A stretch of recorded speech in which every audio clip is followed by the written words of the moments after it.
One to Reuters. LinkedIn Live title From Investment to Impact, Deploying Generative AI Strategy That Stick.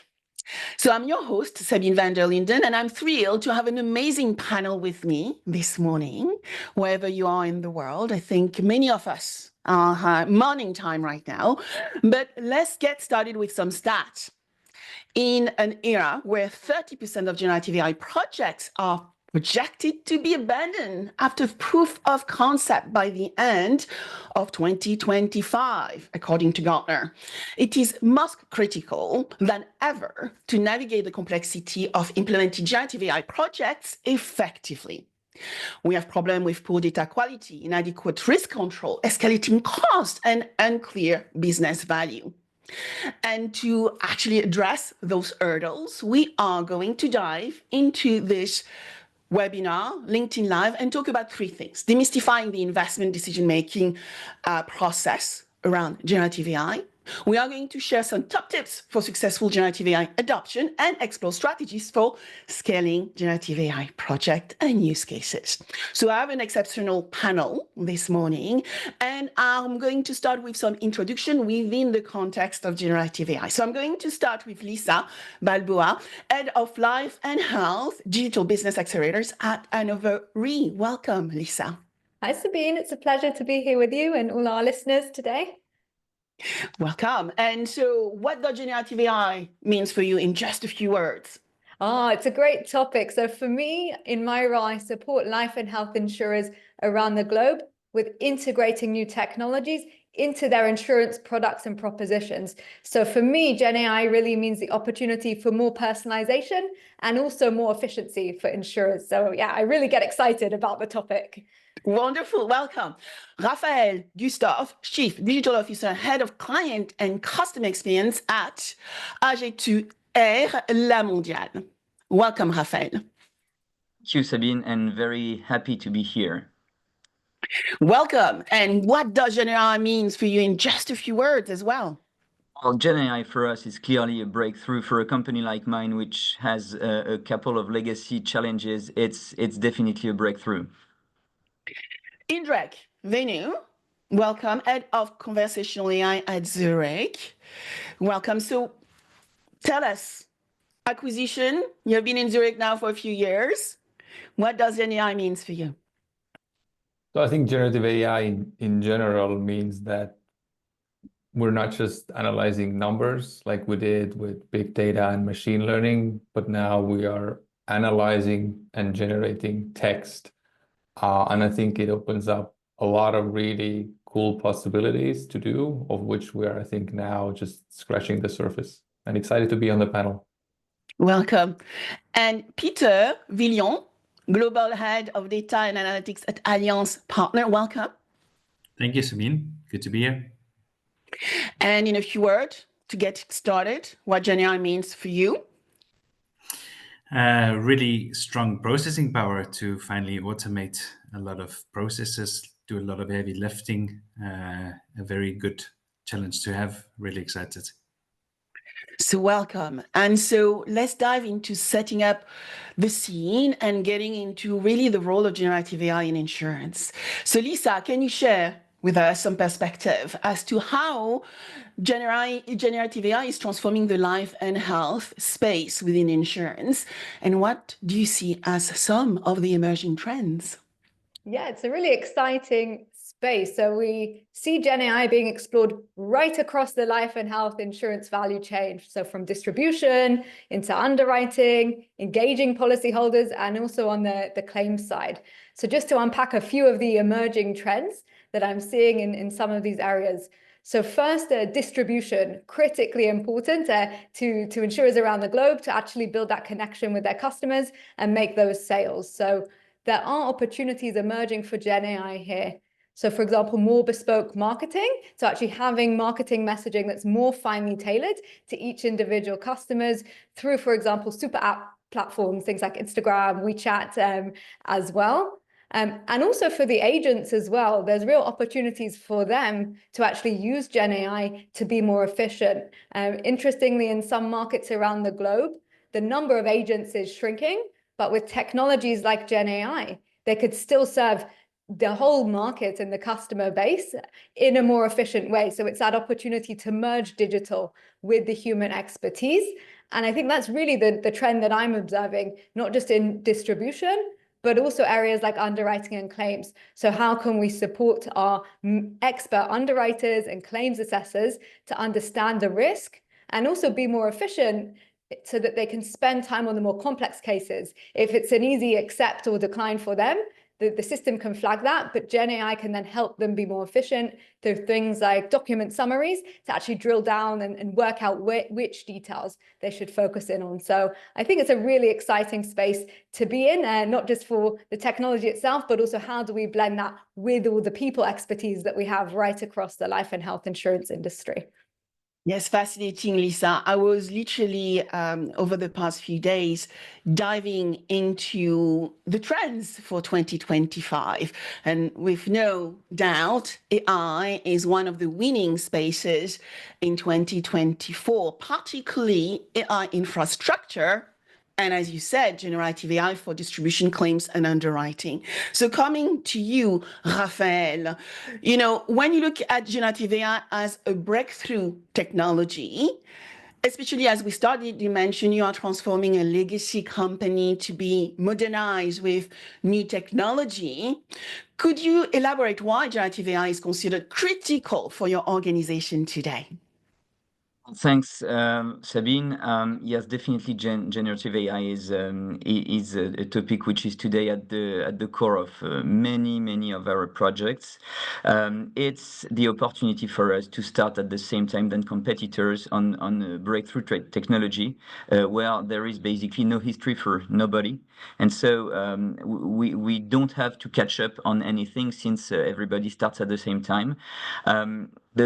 The capacity of generative AI is also definitively a step forward for us to, let's say, catch up on a lot of systems that are obsolete today, and generative AI is a way to dive into those systems and to capture unstructured data and to exploit this unstructured data.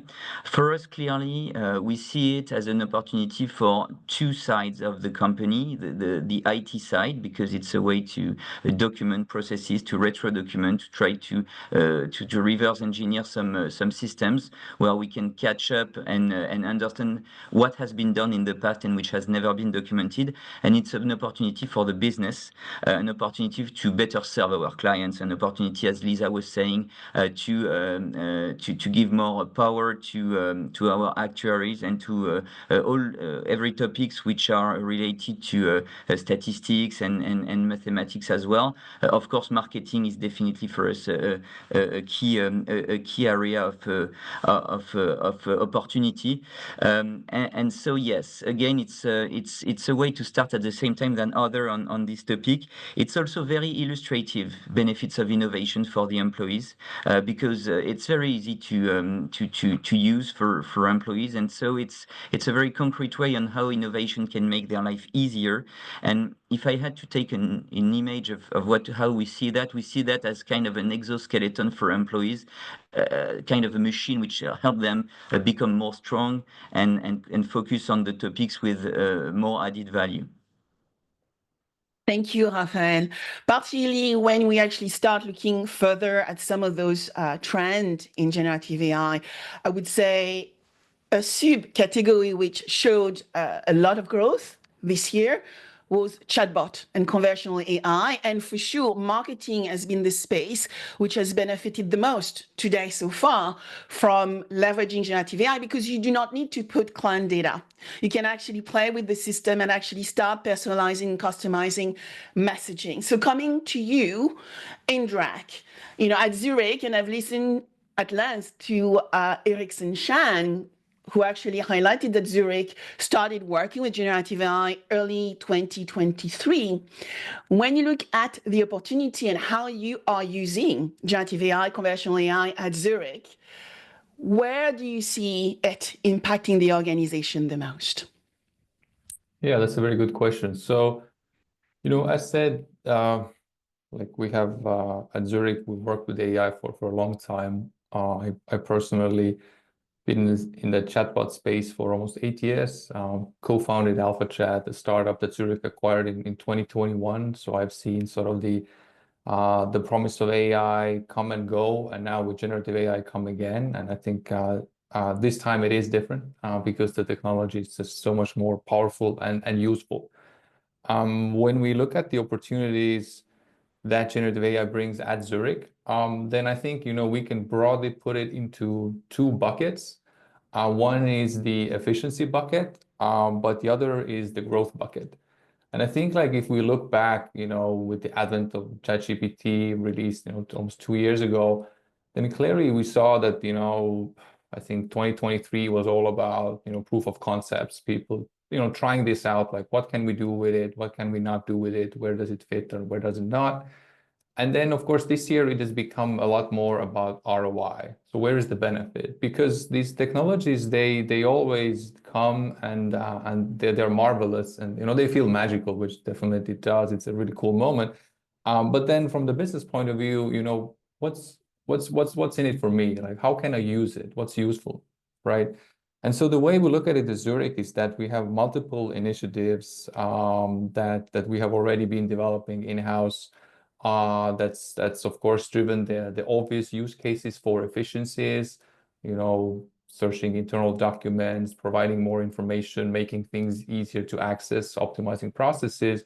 But even more, we're looking at growth opportunities. And I think this is when we talk about, maybe later about the trends in 2025, then what we see is that generative AI can drive more sales, can make people more efficient, can augment agents, brokers, provide more personalized solutions. So in general, I think we're tipping, everybody in the world is tipping their toes into this, but we are quickly realizing that it's not only just about efficiencies, but also about driving growth. Thank you, Indrek. And I was going to say to our listener, if you have questions for us, yes, please share them. But before I go to our first question, I would like to ask Peter about his context, right? The assistant business is changing. And Peter, recently I shared a video from Volkswagen around the emergency assist new technology they have in their car that has had million views, right? So for you, Peter, how is generative AI shaping our industry and solving some of the largest problems we have with regards to adoption? Yeah, you're right that it's an exciting line of business. I mean, I'm biased, but it really is. It's a services-based company, so we can mean a lot for our customers. Like Indrek said, it's not really all new, but it's good enough now that we really need to do something with it. It's a breaking point, and it will help us clearly with operational efficiency, which translates also into growth, because the better we run the shop and the back end and our processes, the more we can focus on customer journeys in essence, especially in the assistance business. If we can automate case and claim handling, call handling, automatic claim settlement, we have a lot of new opportunities in terms of the way we interact with customers. Think of not filling in a claims form, etc.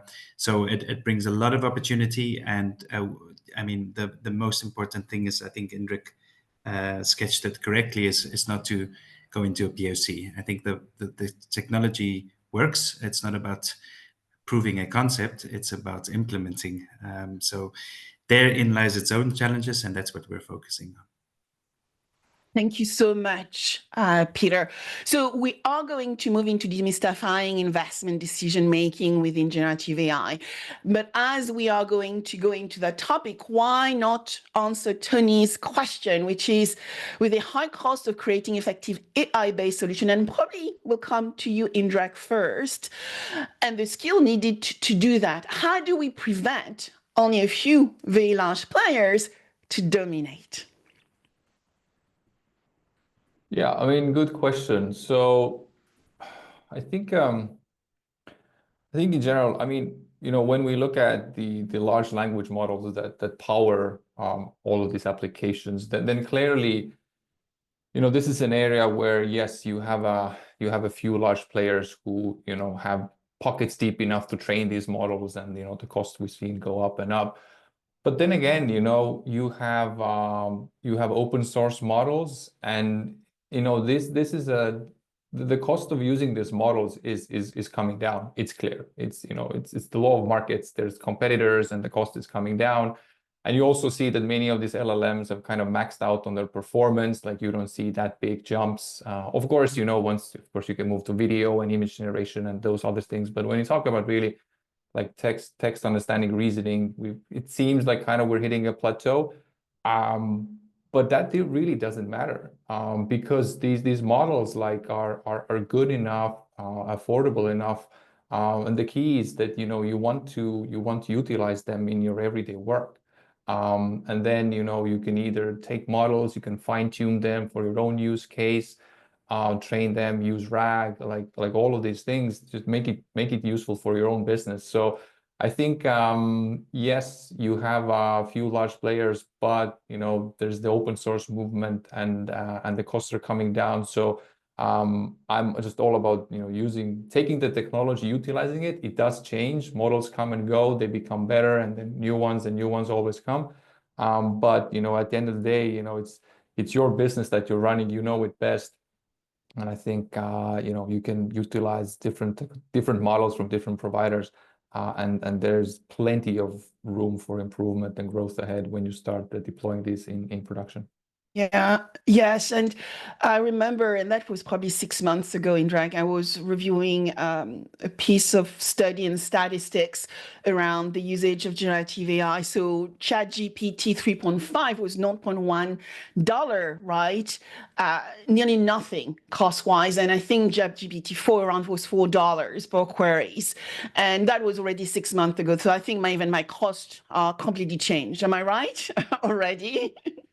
Yeah, exactly. I mean, these costs, like they are coming down, because there are many companies who are putting out these models, and it's becoming more easier and affordable to access, and that's where it gets interesting, when people start deploying things in production. So this is what I'm most excited about.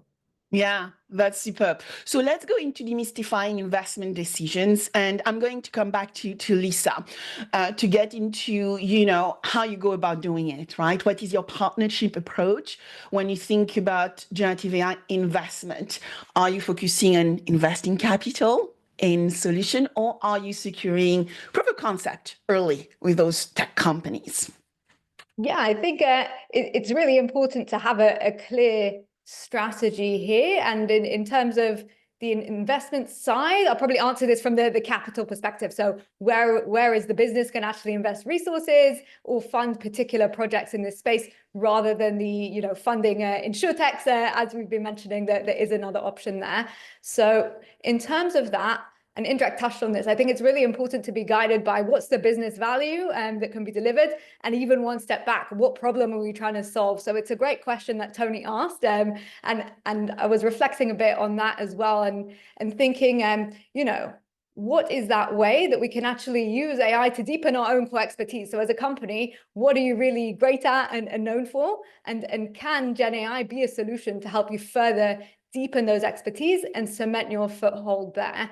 So what we do is typically adopt more of a funnel approach. So collect up those business problems, collect up those potential solutions, and some of them may be GenAI solutions.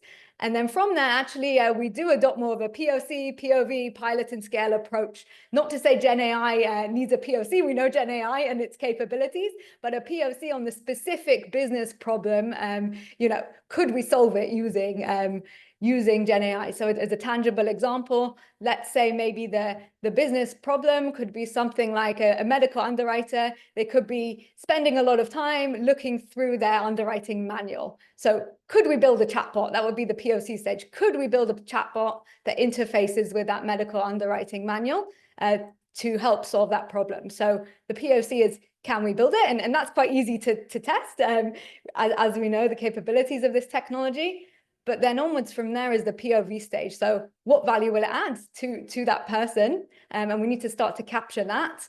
And then if that POV comes back and there's potential value there, I think at that pilot stage, are enough people willing to adopt it? Are they really willing to embrace this technology and change their behavior and trust the system? So it's all about that stage approach to make sure, conceptually, does it work? That's probably a bit easier given that we can readily deploy these technologies. But then what's the value? And even if there's value, are people actually going to adopt it? And a pilot is really a good way to demonstrate that as well. Thank you, Lisa. And we are going to touch a point a little bit later around people and the fear of usage. And you already touched upon the fact that we need to bring people on that journey. Raphael, in your case, right, you have implemented private GPT and you are aiming to have a lot of your employees using the technology. So maybe we can also go into people's fear in using the technology. So for you, what factors influence your choices around investment and your decisions? Clearly, we decided to go with a major partner that we chose for also other aspects of our data strategy, because we felt that it was the best choice to go best of breed on the market for that, and also remaining flexible in terms of LLMs that we use in our private GPT. Of course, the private GPT choice is a matter of data security and confidentiality. So that's kind of obvious today, I believe, for companies to go for a private GPT, and we put in place a system of champions, of AI champions, where basically we chose 50 employees to be the first users of this technology. They were accompanied in a community of champions with e-learnings and clear use cases that were proposed to them. And then this champion could choose, each of them 3 months after starting, they could choose 50 other. And you have like that a community of, let's say, 1,500 people today, which have access to our private GPT. And we hope it's going to grow to 2,000 by the end of the year. And these new users are also part of a change management system organization where they have access to e-learning and they share best practices within a space of users. Yeah, that's super interesting. So you are actually implementing this internally in DRAC. You're actually doing the two, right? You are doing internal and external generative AI solutions at Zurich. So how do you determine whether a project is investable? What criteria are you looking for? Yeah, so first, I mean, we serve business units globally, so Zurich operates across the world. So the way we approach it is that we talk with business units, understand what their challenges currently are, and where generative AI can help. Because there's definitely places to use it, and there are places where it might not make so much sense. And then what we do is when we figure out that we see that the business units globally, they have very similar challenges. So we, as a central unit within the group, what we can do, we can build once and deploy the same thing into many units at the same time, because we see the challenges are fairly similar. And as part of the acquisition, we have a technical team, but we have very capable technical people internally who are capable of building these generative AI solutions, right? So sort of the approach is that we build these solutions once from the center, and then we deploy them across the group, because we can share learnings across the group, plus we have efficiencies. Now, when we look at cases, then there is internal and external use cases. And internal use cases, what you have is it's basically information search type of use cases where employees can find information related to certain products or processes. You utilize retrieval augmented generation to find information and make their life easier. External use cases are where we have chatbots that are dedicated to customers out there on the street. So, they're not employees, they are interacting with Zurich on a daily basis and want more information. And I think, when you look at these cases, then definitely the approach we have is also we also take a careful approach towards the external use cases, because while the technology is super fascinating and really powerful, we all know it hallucinates. We all know that it provides pretty sentences that are meaningless and wrong, right? So, and I think the bar that when you use it internally, you have a human in the loop who can always assess the accuracy of that solution. But then when you present it externally, then you want to make sure that, as a company, what you give out, you can stand by. And you don't want to have an AI solution that, gives wrong answers. So internally, as a group, we have adopted an AI framework to make sure that the solutions we provide have a high ethical standard, plus they are accurate. We do plenty of testing internally to measure these solutions before we give them out for external use cases. So I think it's something that comes with the territory of using and exploring new technologies. And we take a very practical and pragmatic approach across the group. Yeah, and I've seen amazing initiatives after the Zurich Innovation Championship that were delivered this year as well. Peter, we often talk about large language model, and recently I had a conversation with a very well-known tech vendor saying, Sabine, LLMs is not everything. If you have poor data, well, you are going to have poor data out. And we actually heard from Raphael is we are going for a lot of unstructured data. So our data sets need to be really clean and very good if we want to achieve really amazing outcome from AI in general to solve larger problems. So how do you do that at Allianz Partners? How do you make your investment decisions? We see LLMs as part of the mix of specialized components to solve a particular problem. In this case, automation, which clearly isn't all just large language models. There are other components that play a key role here as well, and you've mentioned some of them. Normal machine learning also still has its place, and so now what's interesting is the orchestration of all of these parts, and indeed, as already mentioned, identifying which are reusable, right? So which are reusable components to extract, to summarize, to compare, and clearly the LLMs are very good text transformers and very efficient at it as well, especially from a volume and speed perspective. So we think of LLMs as specialized modules. They're particularly good at checking each other in a workflow, and therefore we're not so worried about things like hallucination. We don't really see them only playing a role in the chat space. There you have your own challenges, but much more as very specialized functions in the component architecture, and to make sure that you've got cross checks using the same large language models. That would be important for us when we go into the top tips around, how do we start building for generative AI adoption in the right way. But I can see we have a couple of questions, and I think we have one for Lisa. And if anybody else wants to answer that question, please do not hesitate. So Alberto is asking Lisa, what strategies or metrics do you recommend for organizations to effectively demonstrate the proof of value for generative AI projects, Lisa?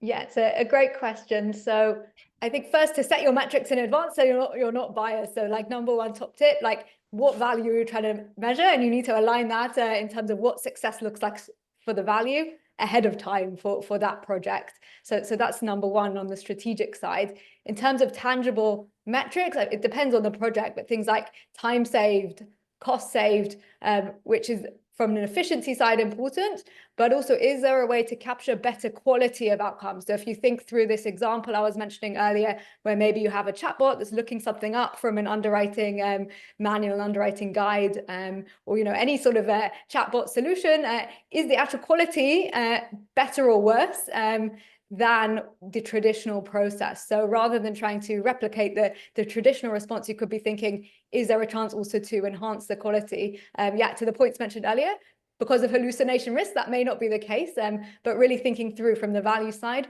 what's the quality of the response, not just the cost and efficiency savings as well. Yeah. Any additional points on this, Peter, Indrek?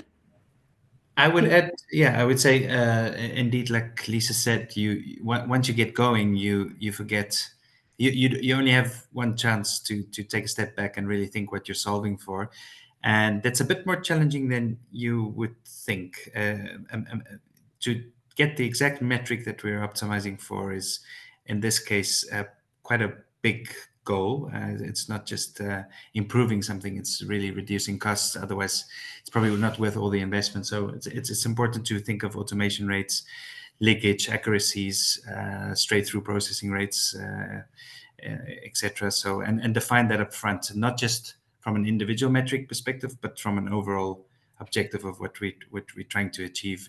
And I would say define it up front, like Lisa said, because once the change happens, the objectives change as well.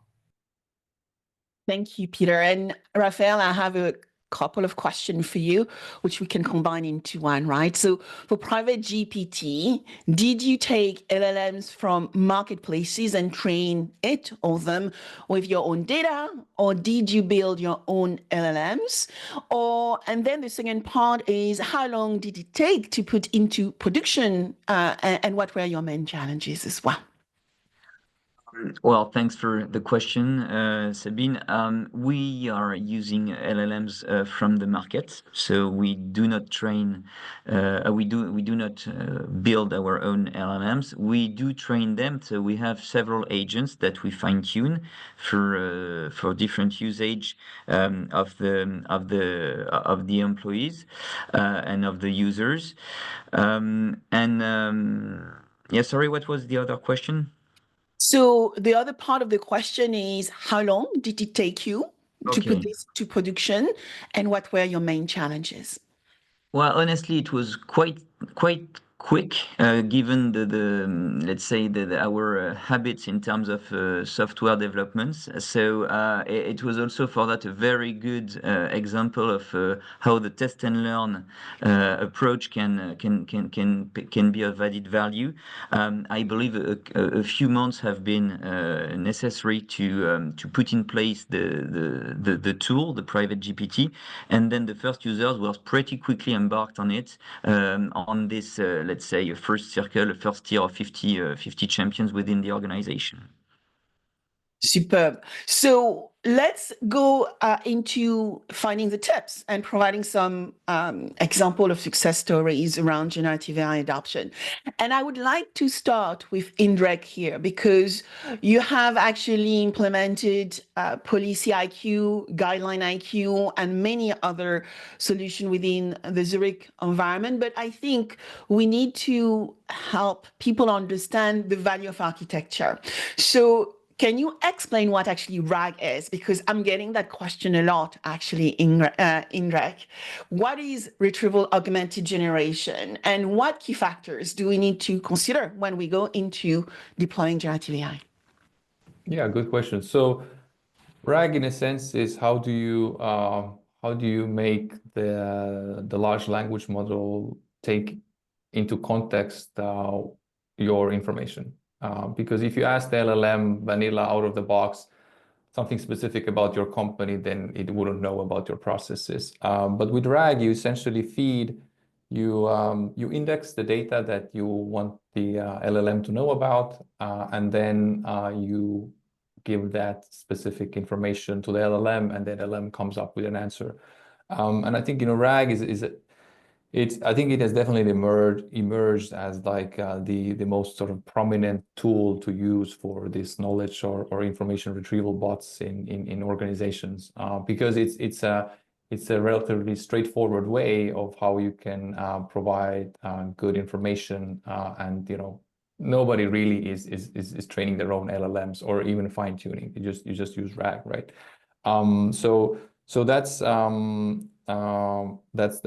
about RAG. And I think when we look at the solutions that we have deployed at Zurich, so there are numerous, right? So as you mentioned, we have Policy IQ That's essentially looking at different policies in different languages and comparing those to see if there are any mismatches that have arisen from translation, because as you all know, insurance is all about words and wording.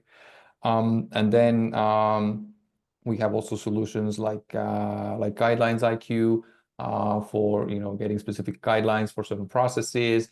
And these are maybe more for the efficiency side. But as I mentioned, we also focus on the growth side. So we have solutions like Agent IQ, which allows the agents and the brokers that work with us to find information easier from the myriad of documentations about products, which can be very complex at times. And then find answers, provide them to customers, provide better solutions for them as the brokers and the agents are working with customers, and as such grow our business. So again, not just efficiency saving, but also growth opportunities. And the way we look at this, as I said earlier, across the group, is that we build once and deploy across the group, because the challenges are fairly similar. And as this is a pretty unique situation, as was mentioned by the panelists earlier, is that everybody is starting at the same time from essentially the same starting point, which rarely happens in technology, right? So in that sense, we are in it for the long term, and you want to set the architecture, the standards, the frameworks, the tools, and how you use things right from the get-go, because then over time, as you deploy, you don't run into software development standard issues of legacy systems and sort of half-done hacks that somehow work and somehow doesn't, but you really have a proper way of rolling this out at scale and efficiently. So this is the approach that we have taken. Indrek, how do we make a choice around buy or build? You mentioned build. How do we make a choice between the two? It really depends on the use case, right? I think from the point of view of using this technology, I mean, if you're not developing an LLM from scratch, so you're using it. So from that point of view, it is not that difficult to use. It's API calls, right? So I mean, you don't need to be a PhD to use LLMs, really. And luckily we have good technical deep talent within the company, and we have given them these technologies to make good use of in the business that we run. Of course, as you run the business and you understand these technologies, then you sort of are developing that IP for yourself, because the compliance and the regulatory world, the data stays with us. Like, you cannot just send it out anywhere else. So these are very big factors that come in when you develop these technologies. But you focus on the core value that you build, and in many cases you can build it yourself. Of course, does it mean that you have to build everything yourself? No. But the core parts you do. And of course, as you build them, you get a better understanding of how it works and applies to your business. Because this technology on the market, let's say it's 2 years old. Is there somebody who's light years ahead of others? No. I said we started from the same starting point, and it just makes sense to invest into it, understand it, and then apply it to your business and use it for your benefit. So Peter is asking you a few questions, so I will try to combine those in drag. The first part of the question is how to choose the right AI solution for the problem we are trying to solve for. And so how do you make a choice between the plain vanilla GPT, then applying your RAG infrastructure, and whether you are looking at other options? So that is the first part of the question. And so, as every often, we have a question as well: how long does it take how long should it take for us to do a proof of concept, and how do you define success here? Yeah, so I think looking at, so you go back to a use case and what you want to accomplish, right? Then I think you have a standard choice of within your organization, what providers you already work with, what LLMs can you use and cannot use. So just you go with those. Then I think timeline wise, like RAG solutions it's great. Like generative AI is amazing because you can set something amazing up over the weekend, right? So 48 hours and it's perfect, right? It looks amazing. And then you go to production and that can take months and months and months, right? So I think, to impress your managers, you can create something very quickly, but POCs generally, yeah, like, 1 or 2 months and you can be easily up and running. And I think sort of much of the time also goes into, like was alluded earlier, or making sure that, it's about the quality that you get from the solution. It's not about just that can we do it? Of course we can, but then is it accurate enough for your use case and useful? So that would be my short answer to the question. And when you actually look into, how challenging is it to maintain a solution after training the LLM with our data? What step do you take in building operationally ready solutions, which requires, I guess, limited or significant manual effort, while still maintaining that high quality? Yeah, so when we deploy these solutions, then we have thorough testing and accuracy analysis, and so we measure it by what is the target percentage threshold we want to have as a minimum, where are we now, and then it does require work, because the way that humans, this goes into linguistics and natural language understanding, but the way people ask things is so different. Even though we ask the same thing, we can literally ask the same thing a million different ways, and this has been the challenge with chatbots since the day of dawn, right? So you need to assess accuracies, but once you have hit those thresholds, then you're good to go. And the more focused the use case, the easier actually it is to implement these things, because if you think about a RAG bot for a very specific narrow use case, then your universe of people who use it are more knowledgeable, and then what they ask is very, very focused. Whereas you have something that's very general and broad and sort of ask me anything, I know everything. There, of course, the hitting those thresholds is a lot harder. Thank you, Indrek. Actually, Peter, I'm sure there are some of those questions you may want to address as well.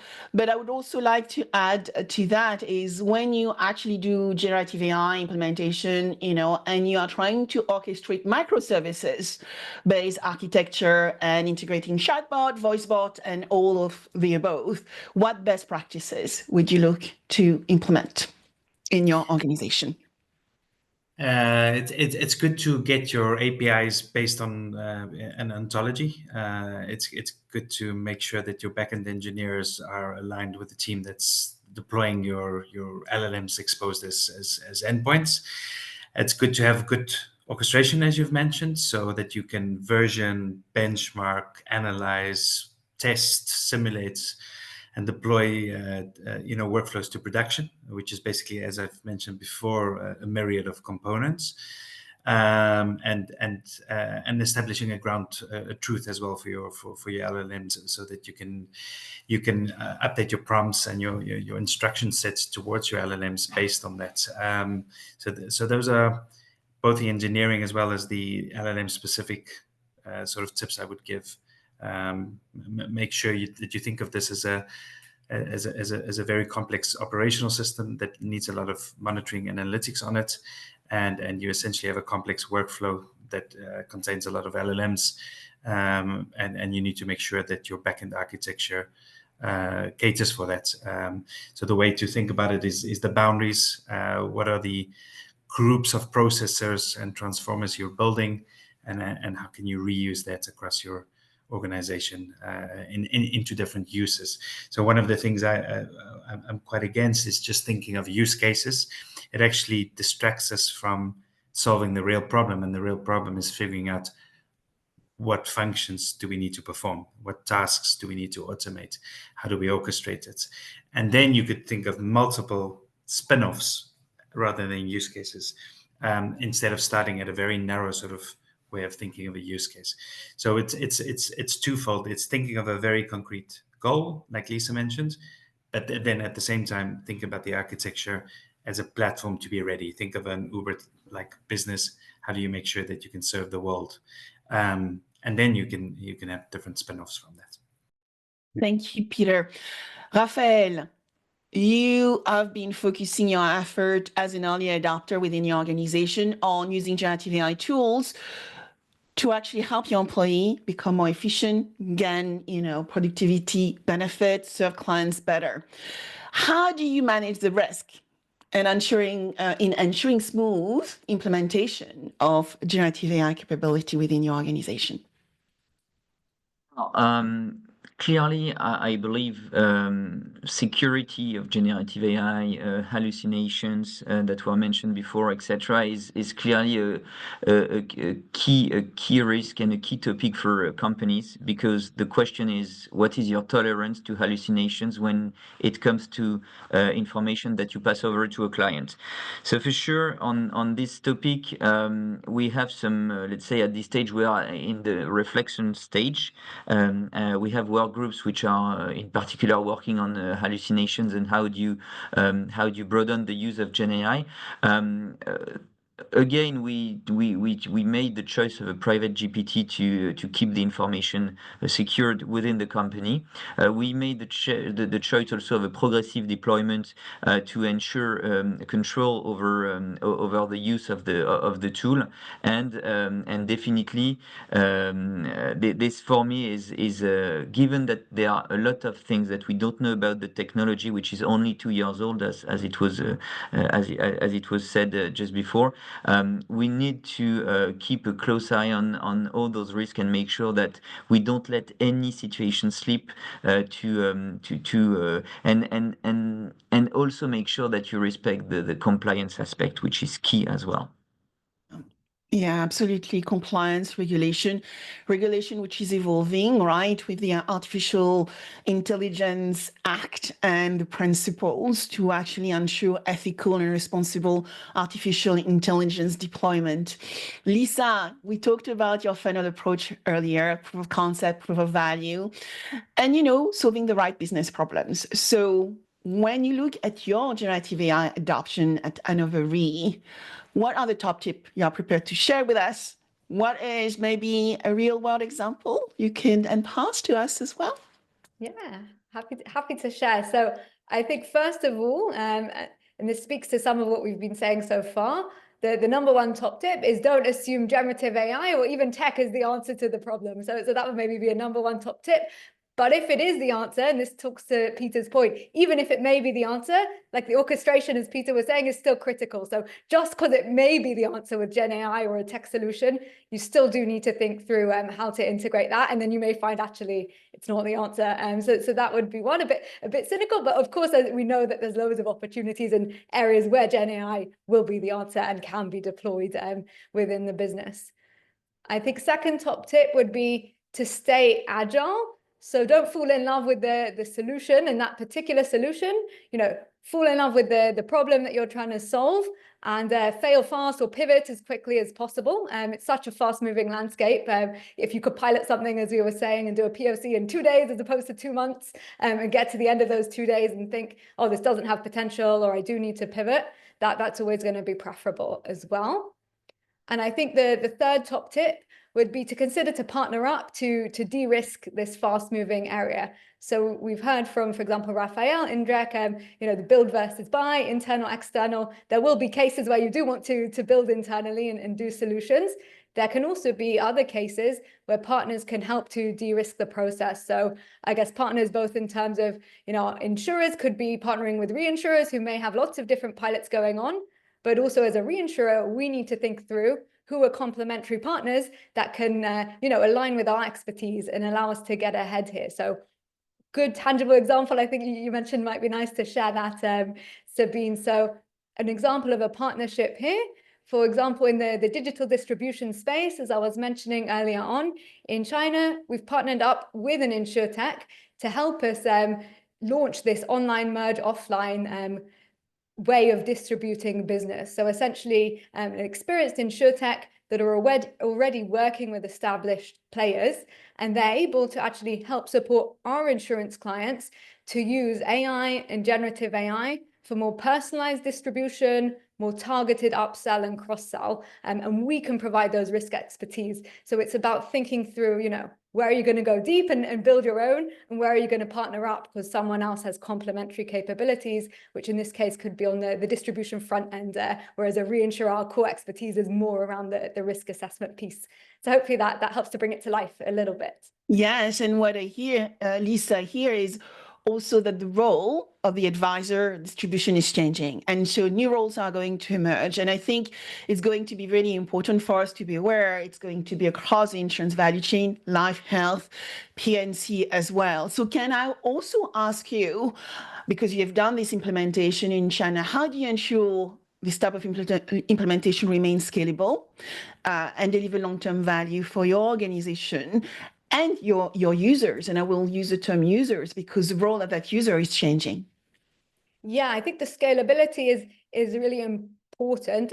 If I take a step back, if we take something like the automated underwriting engines that insurers use around the globe, although the system has been scalable, there's always been some sort of local market adoption, even individual insurer, bespoke tailoring that's needed. So I don't think it's just a case of copy and paste and just expect we can take something that's working in one market for one client and it's going to magically work, in every other market for every other client.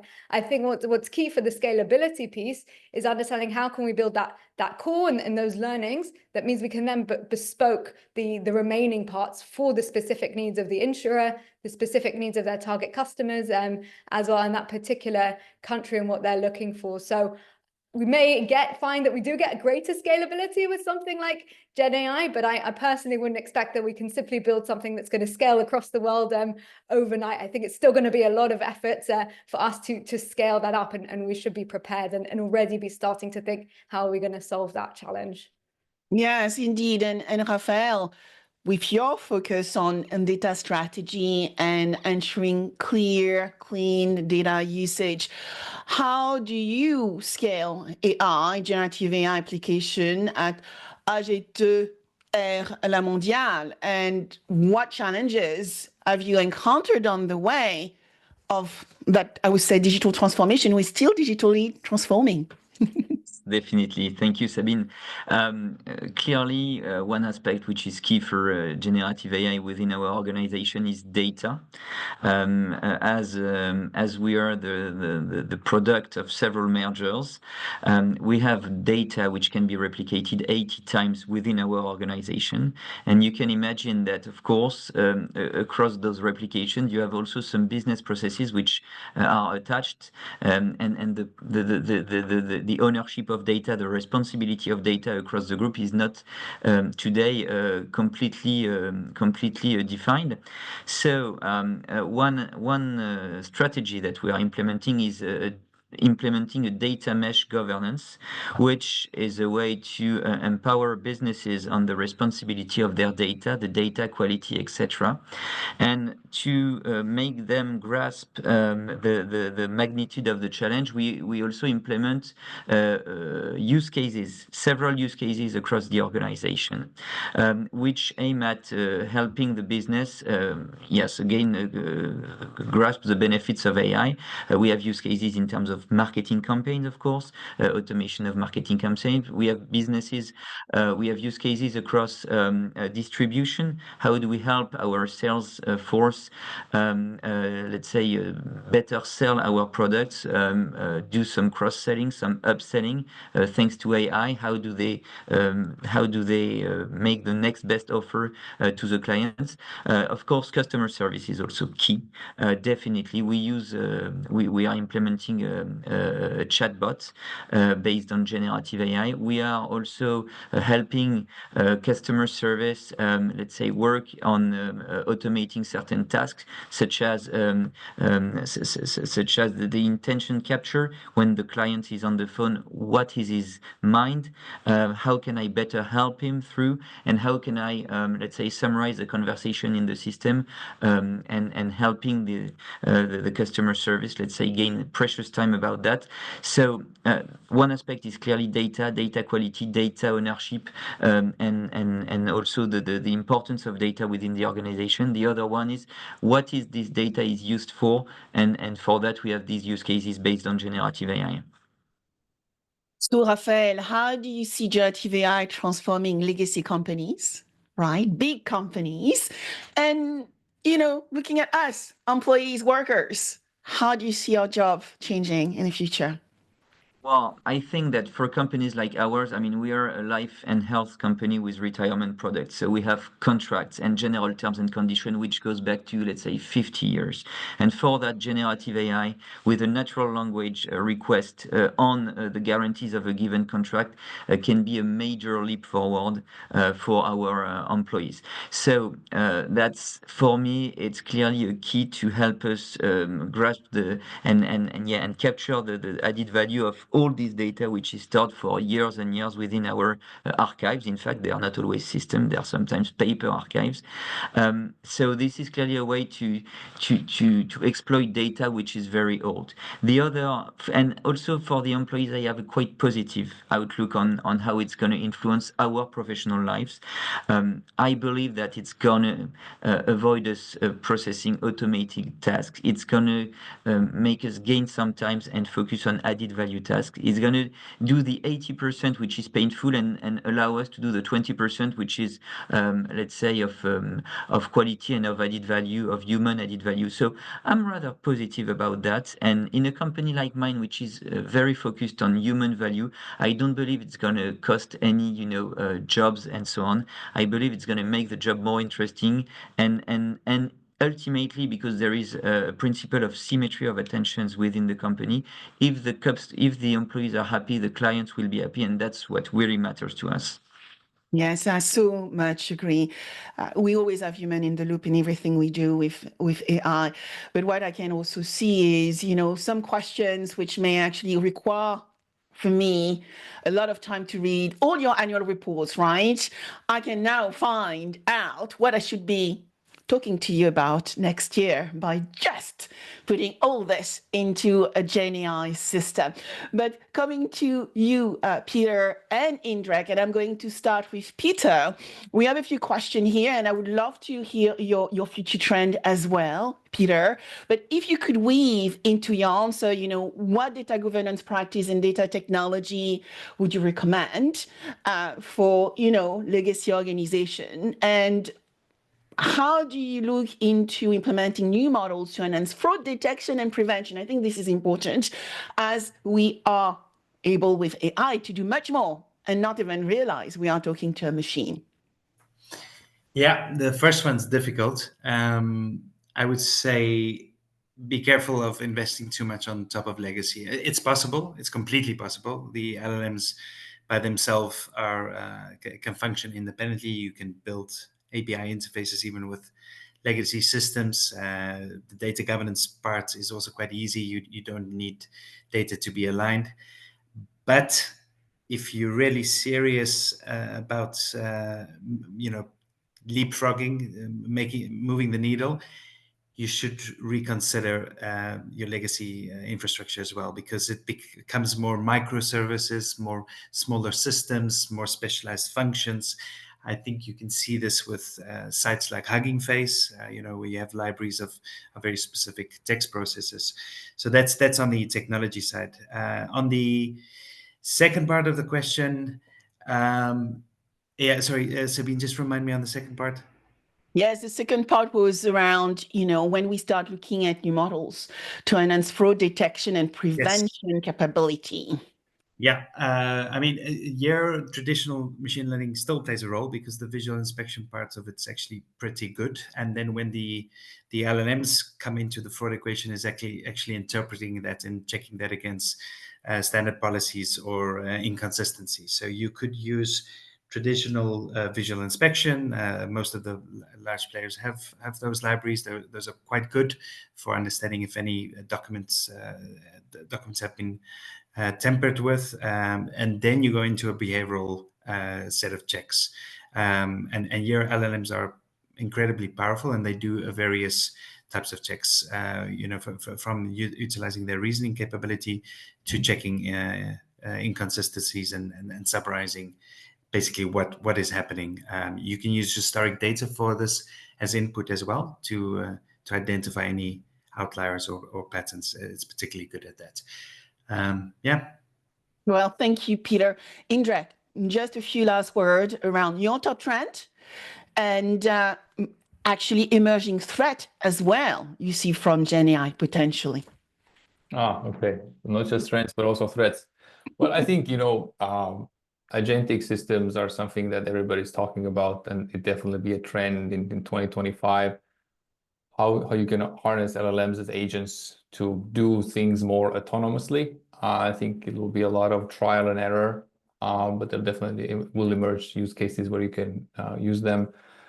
I think threat-wise, yeah, I mean, you can think of as an insurance company, you always assess risk and you see threats all over the place. But I think from the AI point of view, I think the threat for organizations is not doing this, is not really looking at Gen AI and trying to deploy it to your business. There could be the threat of being left behind, because as I started with, I mean, having seen the natural language technology of the past 8-10 years, what we have now is way more powerful. And is it perfect? No. But it's something definitely to take seriously, and it is gonna disrupt many, like Peter was saying, there's legacy systems that you need to rethink. So I think just the threat of I think the main threat is like inaction.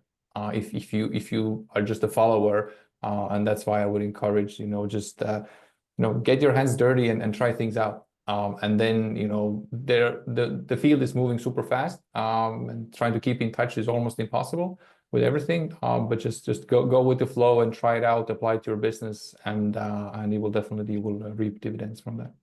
Yeah, so thank you so much to you all, Raphael, Indrek, Lisa, and Peter. Well, I mean, I want to thank everybody for joining us to talk about from investment impact to deploying generative AI strategy at stake. I think your conclusion, Indrek, was superb. You have to try. I'm not a technical person, but I can build agents today.